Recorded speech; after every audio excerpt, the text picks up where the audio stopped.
Well, to take our panel as our moderator, please make welcome. She is the head enterprise risk management and resilience at CSCS PLC. Please put your hands together for Isioma Lawal. Isioma leads the team that is responsible for identification, prevention, and management, especially when it relates to, just making sure. What was that? Especially as it relates to organizational risk, at CSCS, and she's very thorough. She's going to be speaking to a few people. Let me just call them up quickly in quick succession. I beg your pardon if it feels rushed. Country Manager Sophos, please welcome Mr. Jimmy Falaye.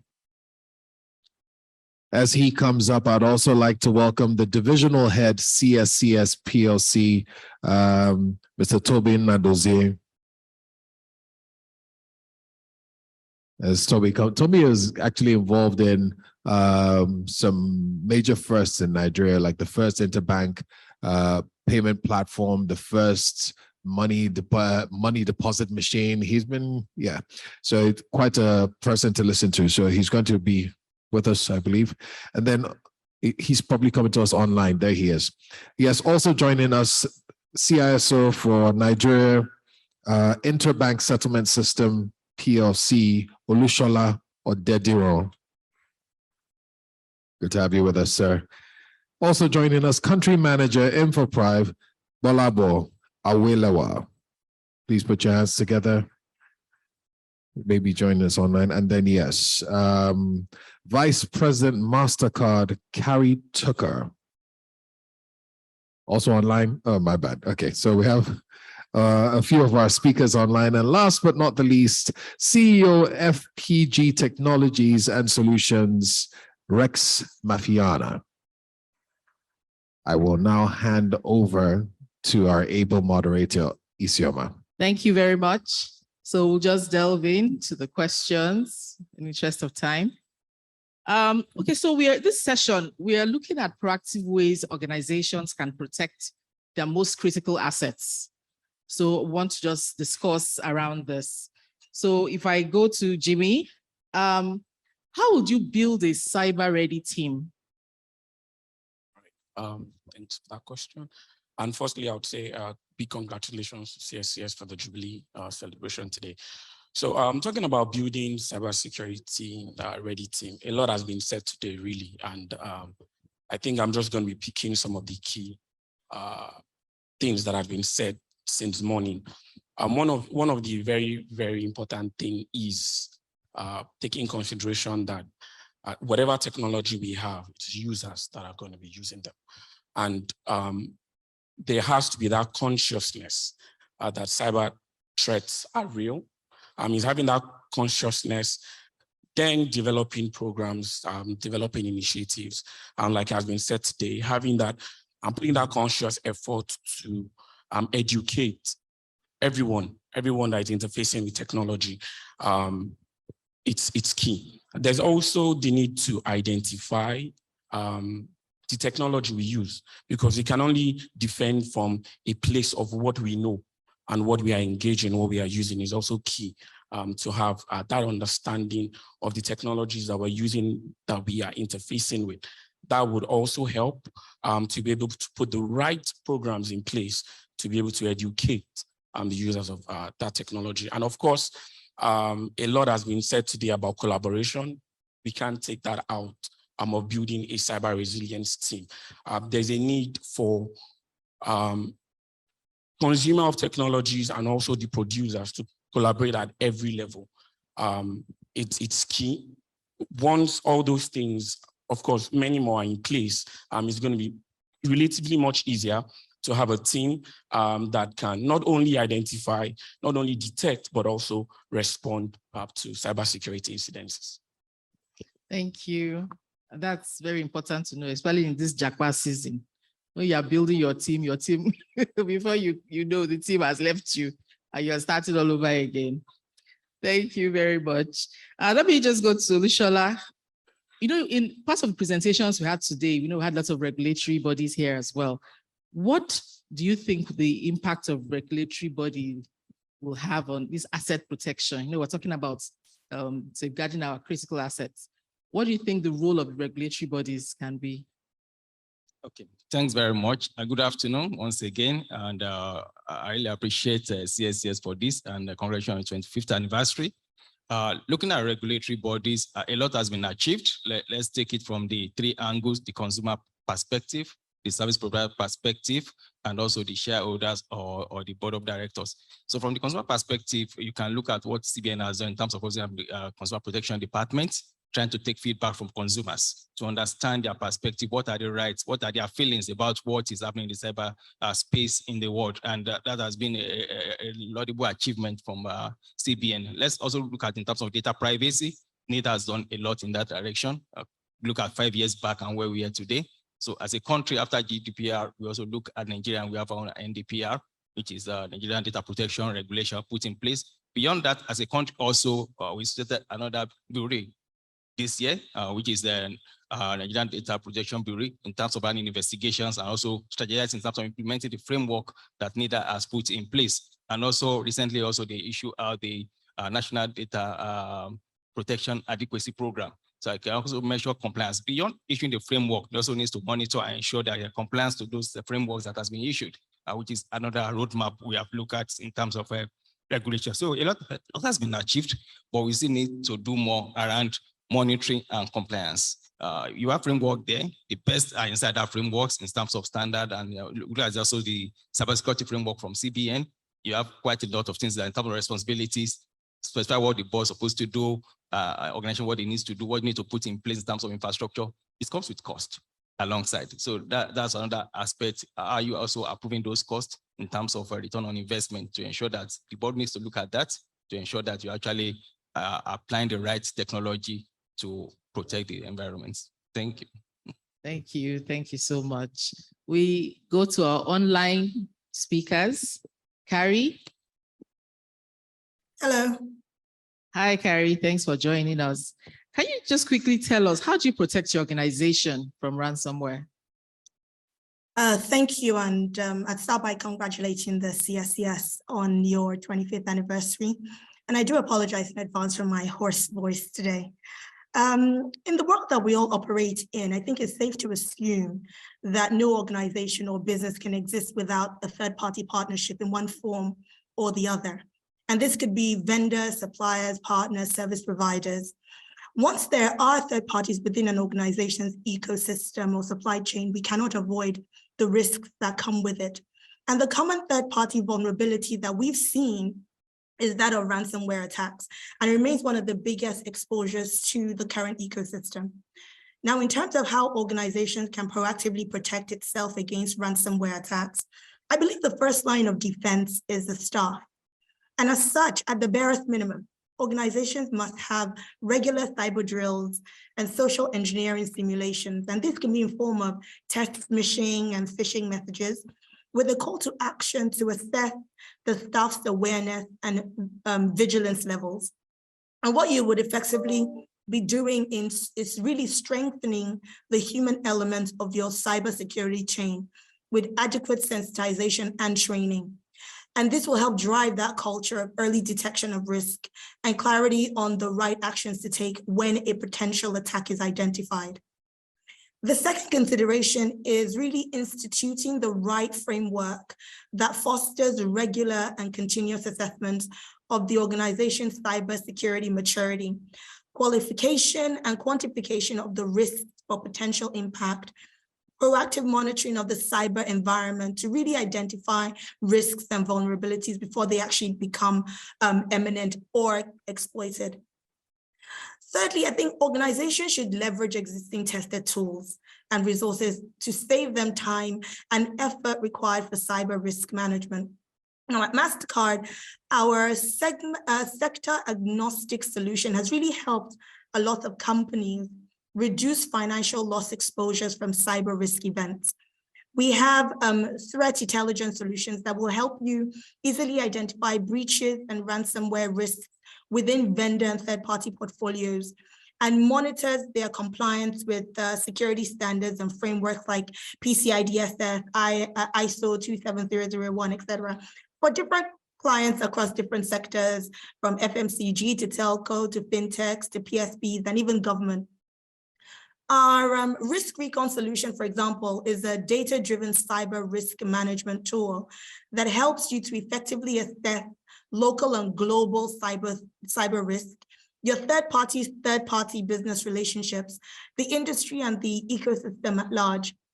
You can proactively monitor the cyber environment of any entity with an online presence to identify and assign sort of like a prioritization matrix to their cyber risk and vulnerability, and spot breaches and ransomware events that could be possible through that partnership. And I think with critical data points like these, you're able to make informed decisions about which third party you want to work with and which third parties you want to keep within your ecosystem. Now, specifically to the capital markets, and in view of the regulations around issuance offerings and custody of digital assets that was published earlier on in the year, and a possible consideration of the Nigerian Stock Exchange to utilize blockchain technology for trade settlements in the near future. I think there's an opportunity for us to commence engagements around framing a narrative around how we could collaborate on virtual assets and digital token payments, settlement, security, and even ancillary services. Because these virtual asset service providers require pre-screening, and you need to be able to do blockchain investigation, monitoring and capabilities. And we have global experience providing these sort of solutions and advisory services to markets and regulators currently making this transition.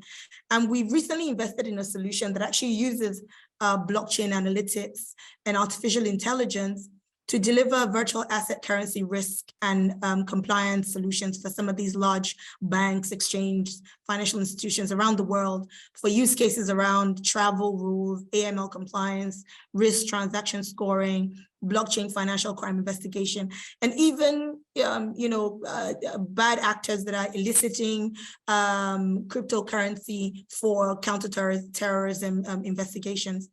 So in summary, I think the point here is we need to find the right knowledge and timely apply it for success to happen. And we need to accelerate growth. I mean, with the accelerated growth in emerging technologies and solutions, we need to be miles ahead of bad actors to have a sustainable business going forward. Thank you. Thank you so much. I'm pleased to hear all the things you're doing in your company about this. Still online, can we go to Tobe? What do you think will be the biggest cybersecurity challenges in the near future?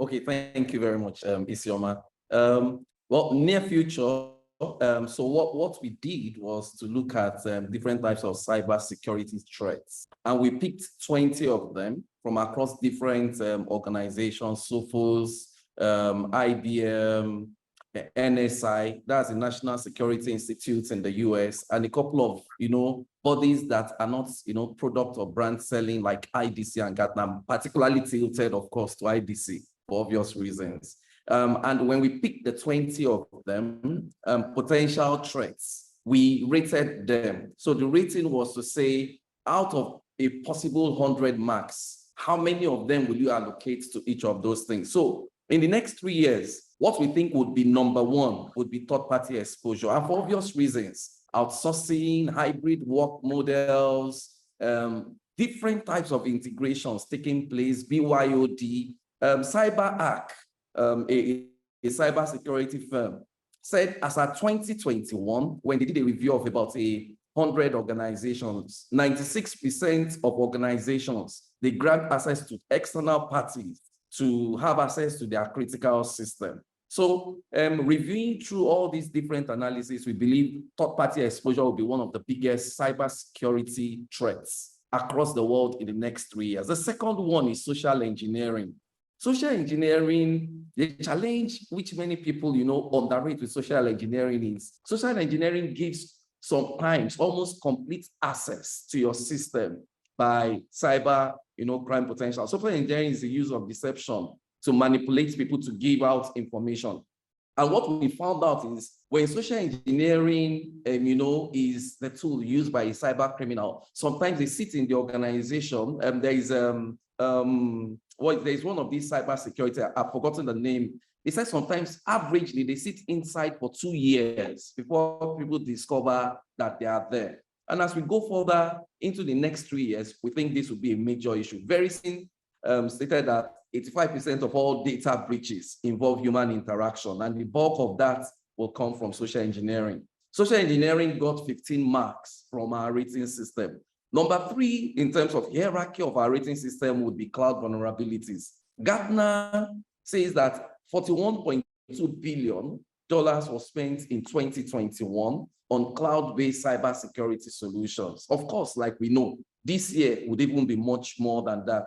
IBM, in the past 3 years, especially since 2020, they've seen 150% increase in cloud-based cybersecurity solution. And we think that is where one of the major vulnerabilities would also come from. In our rating sheet, we gave 12.5 to cloud vulnerabilities. Then number 4 is IoT. I was shocked to discover that 36 billion IoT connections took place in 2021. And in the next 3 years, we'll be going to about 73.5 billion IoT connections. And Gartner believes that 25% of cyber attacks in the next 2-3 years will be IoT based. So in our rating sheets, we gave 10 marks to IoT. Now, back home, we may not have it as much as others, but we're giving global view. And finally, number 5 will be ransomware. NSI, the National Security Institute of the US, based on a report by MCSOC. MCSOC is an antivirus solution. They discovered that the average retail ransom from a ransomware attack has moved from $50,000 to $200,000 as at 2021. From what they are seeing, this is retail. It's going to move to about $400,000 by 2024. Retail. Corporates are a bundle of their own. So in our rating, we also think this is also something that organizations should be watching out. We have other things like phishing, blockchain, machine learning, and artificial intelligence insertions. But from the rating which we have done in-house, from the model which we have built, number 1, in the next 3 years will be third-party exposures. Number 2, social engineering. Number 3, cloud vulnerabilities. Number 4, IoT attacks. And number 5, ransomware. Thank you, Isioma. Over to you. Thank you. You know what you said struck me, that IoT part. So I bought a fridge recently and it had Wi-Fi connection. I was like, what am I going to do with a fridge that has Wi-Fi? You know, things that don't need, well, my view, things that don't need to be connected to the internet. So in the future, we will see a lot more things, you know, being connected to the internet. And, you know, we are all thinking, oh, maybe it's our servers. We are thinking techie, but as little as a fridge that has internet connection, you can be vulnerable from that.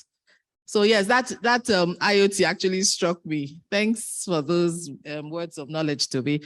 Let me just come back home before we come back to the last online speaker. So Golabo, can you tell us with the role of AI as artificial intelligence as it pertains to cybersecurity? Thank you very much, Isioma. So artificial intelligence is that type of intelligence provided by machines or solutions or systems that have been developed, you know, or designed to think like the human being. So it's supposed to mimic the human brain, monitor patterns, monitor activities, and be able to make, you know, which is the key word is make specific decisions and take on the next steps. And, you know, major deliverables for AI is, which is the different components are the learning mode, which is you understand, look at a pattern, know how it works, and be able to predict the next step. The next is reasoning, process it and say, based on this activity, based on this pattern, what will be the next step? What will it be a breach? Is this an exposure or is this a regular activity? And then the next step is self-correction. So you make that decision, you identify this is a possible breach, or we're experiencing a threat, and then you make, you know, remedial actions, you know, self-correction. And immediate application to cybersecurity today is most security solutions are already applying this for intrusion detection and prevention, security operations, security orchestration, automation, and response. And that is, it helps with ensuring detection, identification is neater, and quicker, eliminating a lot of false positives. So you identify, you detect. So detection too is quicker, and also the eliminating false positive. And then response, which is the most important, is being able to respond effectively, limiting downtime, limiting, the effect on the business or, the reputation of the business. So today, a lot of activities run, and a lot of OEMs, a lot of service providers are encouraging for you to either optimize or upgrade to services that would help you not rely on the human. So because based on the attack surface, a lot of organizations face, based on the number of data that you consume, that you ingest, and based on security activities on the network normally, the average human being that you put at each desk won't be able to process each information rapidly, at the right time, which is the short time, your mean time to respond. And you need some form of automation, some form of design solution to help you respond quickly. So AI today is giving that solution. So even with that, it has its own downsides. So just the same way you can use AI to develop or optimize solutions to protect you, the attacker too is using AI to optimize, expanding the attack surface, consistently attack you till it breaches you. And so it's a race against who's best. So for we providing protection and continuous availability, our plan is to ensure we continuously edge the bad actor that would continuously scale their own services to breach, and in a timely manner be able to bring down services or business or breach a network or an application. So it's worthy of note that, and that's why when people are embracing technology, we always encourage, as you embrace technology, think of the possible side effects and put controls, policies, or processes in place to help mitigate that. So yeah, AI is great. It's doing a lot of exciting work. It's helping us with quicker response time. It's helping us with quicker remediation time, but also it has the side effect of it being leveraged to actually breach you in a faster way and in a quicker manner. So that's it today. Thank you so much. It's just a pity that we don't have enough time to delve into these things. But it's good to know that the hackers are using AI. We too are using AI to catch up. Absolutely. Yeah, so I know that's part of the changes we'll see in the near future. More use of artificial intelligence to fight these cyber crimes. Okay, let me go back to our speaker online, Mr. Rex. How do you get people to buy into your cybersecurity strategy, even your board as well? How do you get buy-in, basically? Especially it's so expensive. Just generally, how do you get this buy-in? Thank you. Thank you, Isioma. First, I want to commend the CSCS. I want to congratulate you on this anniversary, but I also want to commend you guys because, most people may not know that this is not the first time that CSCS is doing this. I have been in a couple of, I think there's some cybersecurity thing every year. If the rest of the organization are doing this, I think we'll be in a much better footing as a nation and as an ecosystem that we keep talking about. So well done to you guys, and kudos to Jalo and Tobe and Isioma and the team. This is a pertinent question because it's a big problem. I think about about 15 years ago, there was nothing like a CISO role, right? And then all of a sudden, this thing started, and then you had a CISO role. And today now, CISOs are supposed to be asking or explaining certain things to the board. So you have the case of the man turning from a black hat to a black suit. And then, of course, on the other side, you have the board people, especially in our own environment where the guys are not tech savvy. And in fact, because I deal with a lot of organizations, you hear people say, you've come with your fear mongering, you're threatening us, and all those whatnot that, executives say. So how do we get them to buy in? I will discuss this just assuming, that I'm going to take soft skills for granted. But the truth of the matter is that because we are turning people from black hat to black suit, soft skills is important in communicating, do anything. So there has to be business communication training for security people to be able to discuss with the board. And on top of that is that as tech people, whether security or otherwise, you need to build relationship with the board, okay, both inside and outside of the boardroom, because sometimes to get people to understand you is first to help build interest in yourself. They need to have interest in what you have to say. That's by the way. Now, in talking to the board and to convince them to buy your strategy, you need to have a plan. You need to have a plan. You need to document your organizational maturity level, cybersecurity maturity level in this case, document gaps and roadmaps. If need be, use frameworks, but use industry specific frameworks for your industry and align it to your own business objectives, okay? Rely on industry reports. I was happy that Tobe was reading out some statistics, and that's to tell you one of the reasons I'm commending CSCS, because of that understanding. So for the general organization, that is what you do, rely on some of your industry frameworks, because when you're using expert information, when you're using analyst information, it's easier to say, listen, Gartner said, or PwC said, and so on and so forth. Also talk about improvements that you have made in the investment already done, because this whole thing boils down to money and achievement. And if possible, congratulate the board. You know, the board people, we don't know, but they all like a little, dobale, as they say in Yoruba, all right?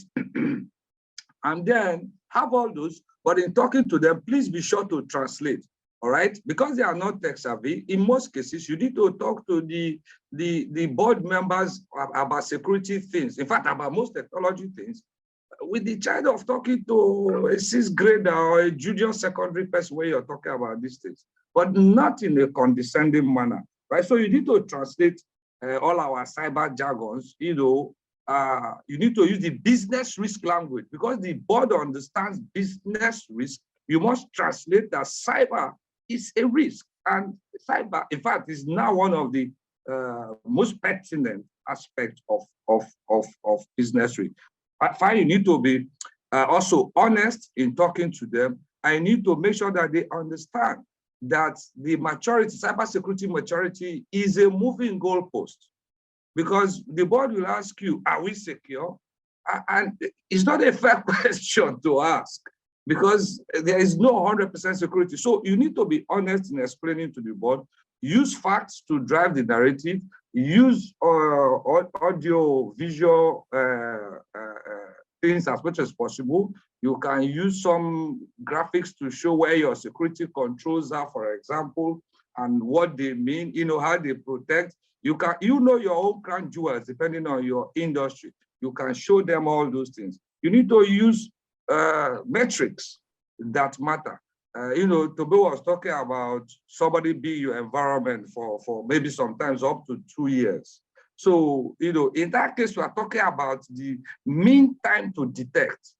Today, how long will it take us to detect if somebody is in our environment?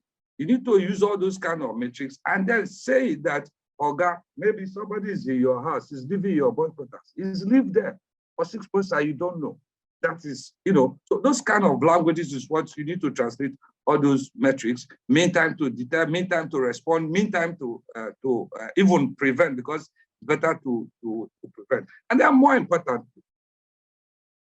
cybersecurity consciousness means that we must have continuous security awareness training and education, not just for the whole organization, not just the normal gamified security awareness training, but one-to-one education, especially for the senior people at every opportunity that we get. And if you have the opportunity, you can remind the board, because some of them think, oh, maybe there's some board member that is responsible. If you have the opportunity, please remind the board that board decisions are unanimous. Therefore, whatever happens, any board member has responsibility. Thank you. Thank you very much. Thank you. So we can't have these brilliant minds in the room and not have questions. But unfortunately, we can't take the questions now. For those online, please use that Q&A, type in your questions, somebody will get back to you. For those of us in here, you can just write it down and give it to us. We will see that you get answered, but we need to move faster. All right, so as we close and round up, I'd like, when the panelists answer this question, they'll just give their final remark so that we don't come around again. So let me start with Jimmy. I know Carrie talked about how she protects her organization from ransomware attack. How do you protect your own organization? All right. Being a cybersecurity solution provider, we take cybersecurity very, very key. One of the things we do is cybersecurity awareness and education. So for example, within my organization, there are various cybersecurity drills, and one of them circles around social engineering. And if such drills are done and you fall prey more than once in a particular quarter, then you'll be getting a very, very rich letter from the HR. And then you know what that means. But that's just one way. There's also the need, and it's one of the things that we do, having R&D in that space. We deploy technologies, combination of human and AI-led technologies that can identify, detect, and of course, be able to respond to some of those things that do happen. And of course, it's key. I think it's key that we re-emphasize that we have controls in place and the education also in place. Ransomware is something, like Toby said, is one of the top things that would continue to raise the ugly head in the future. So we need to, take steps towards it. Do backups, make sure that your backups also are working. We've seen cases where organizations are taking backup, and when it's time for them to have the backup back online to restore data, it's nothing there. So let's make sure that those policies are there. We're testing them, and of course that our people are being educated. They know what they need to look out for, and of course we have technology also to help us to protect us. Thank you. I see that many organizations are taking this cybersecurity awareness very seriously, up to the point of sanctioning people. That's very good. Carrie, can you tell us who should be who is your main target for this your cybersecurity awareness program? I believe everyone in the organization and the ecosystem should be very well informed about cyber risks. And training programs should be put in place to make sure that this is commonplace. I mean, Toby mentioned that social engineering attacks is still the most prevalent form of cyber breach. And it is therefore very important to educate all stakeholders on how to secure themselves and the organizations from such risks. Now, maintaining a leadership pipeline is definitely very critical. And it's essential to drive that savvy culture around risk assessments and awareness. CISOs globally have flagged the lack of resources as a key concern. And I believe that good utility of artificial intelligence and machine learning can actually help breach that gap in the long term. Thank you. All right, thank you so much. And quickly, Olushola, I know Rex talked about how to get buy-in. Do you have anything to add to what he said? Okay, he actually mentioned quite a lot. What matters most is the business language. You don't go to the board to scare. Whether you actually know the threat, you've seen it, but you have to interpret in terms of supporting the business.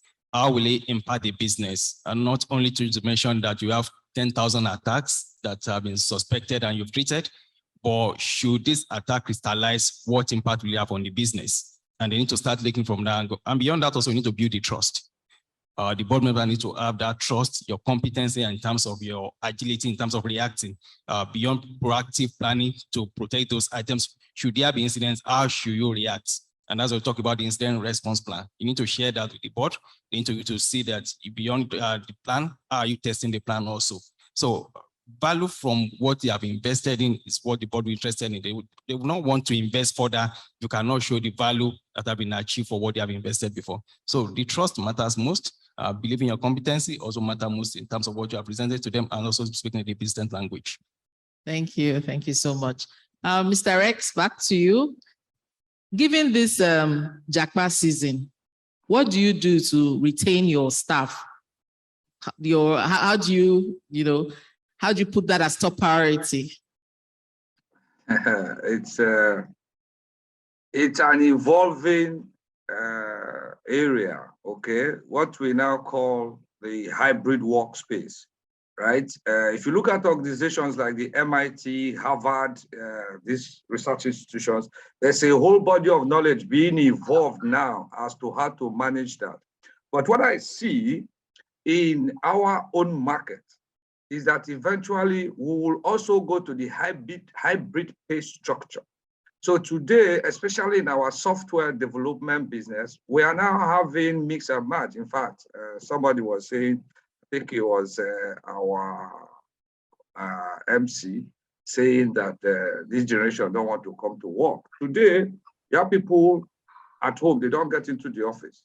But we also know that they are doing multiple works at the same time. So they work for FBG and they work for other people. So that's what everybody is going to evolve to. So this American system of paying by the hour is what we are going to call. We are in the process of evolving paying by the hour, paying by the volume of code, for example. So if you're a developer, we give you a certain level of work, and we say that level of volume and that specific quality is for that amount. You do it, you get that money. However, there are challenges in terms of payroll, right?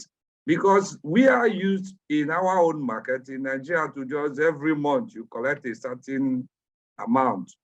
But today, those things are changing. So the idea is to walk a fine line between policing and working out the balance between what work was done and what is paid for.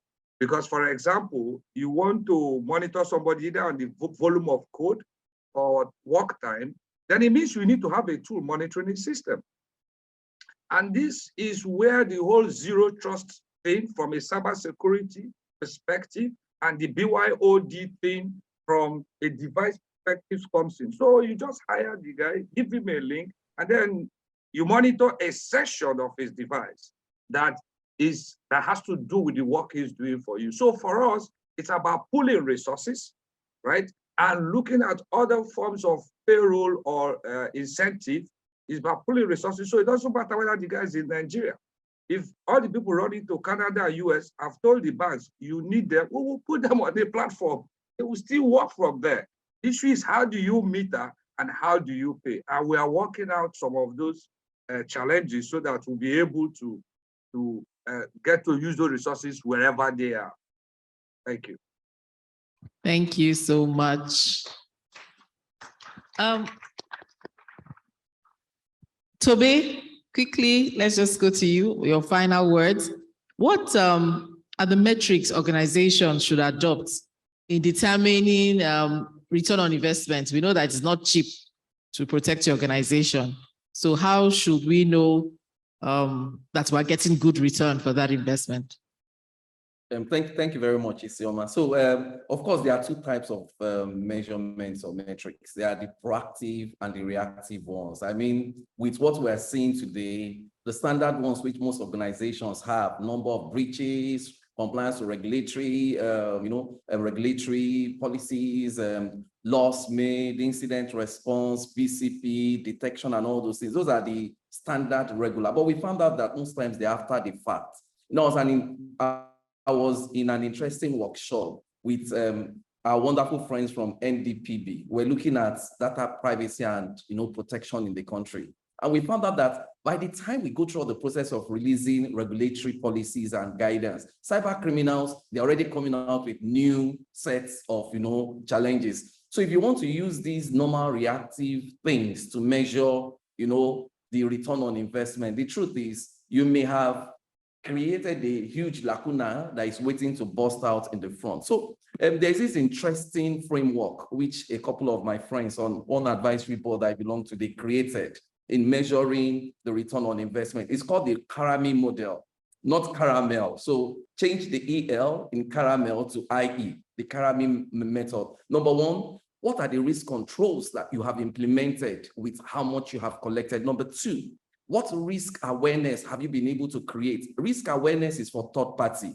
Risk education is for people inside. So what type of risk awareness in the dark web? Are they aware that, oh, don't try to go into this organization, it's a lot of effort. Then risk reduction. How are you reducing the risk? So you spent all this money. Last year, this was where we were. Where are we today? If we call in a third party to evaluate the organization, what would they talk about the organization today? Then we have risk aversion. The truth is, a very good cyber security expert will tell you it's not if, it's when. But how are you able to push us away so that when the risk starts crystallizing and organizations are being attacked, the organization is protected? Then we have risk monitoring. So with all these things you have put in place, can I come to you and you will tell me where potential risks have been coming from? Where have we been trying to get hits? Then risk identification, the tools you have. Tell me the risk which could have crystallized, but they didn't crystallize. Then finally, risk education, which is where cyber vigilance comes in. If you put in this Karami method in place as your metrics, I can assure you, devoting 80% to the proactive measures, you will have a safer organization. Thank you. Thank you. Thank you so much. And last but not the least, let's go to Bolabo. What are the effective metrics you use to measure your cybersecurity objectives? Thank you very much. Okay, so the most effective cybersecurity metric is the one that aligns with the strategic objectives of every business. So I'm a service provider managing security operations in a lot of organizations.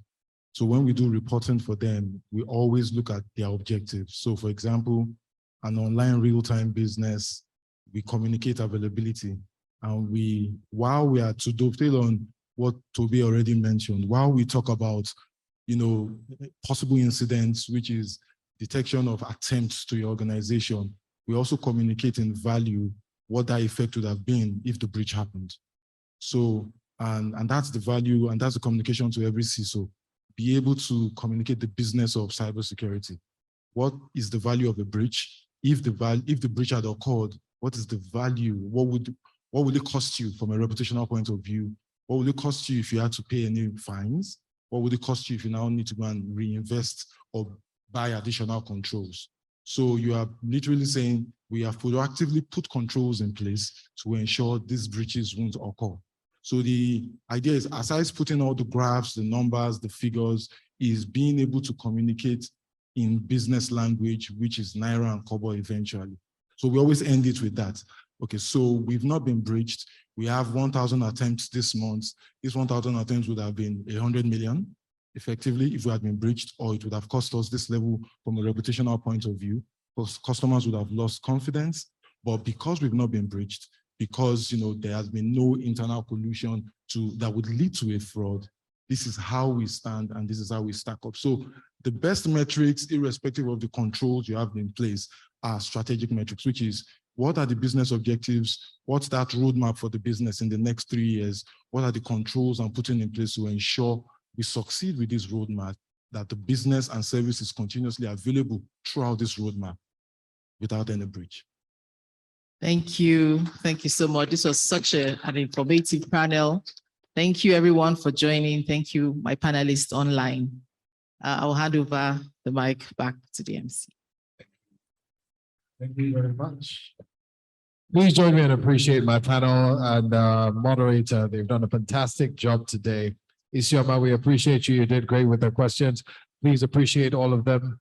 Mr. Jimmy Falae, Country Manager Surface, Mr. Toby Nadoze, who joined us online, Mr. Olushola Dediron, Mr. Kolagbo Awelewa, Ms. Carrie Tucker, who joined us online, and Mr. Rex Mafiano, who joined us online as well from the US. Please put your hands together for all of them. Thank you. I'll allow you to get a quick photo opportunity. Operative word being quick, Mr. Photographer.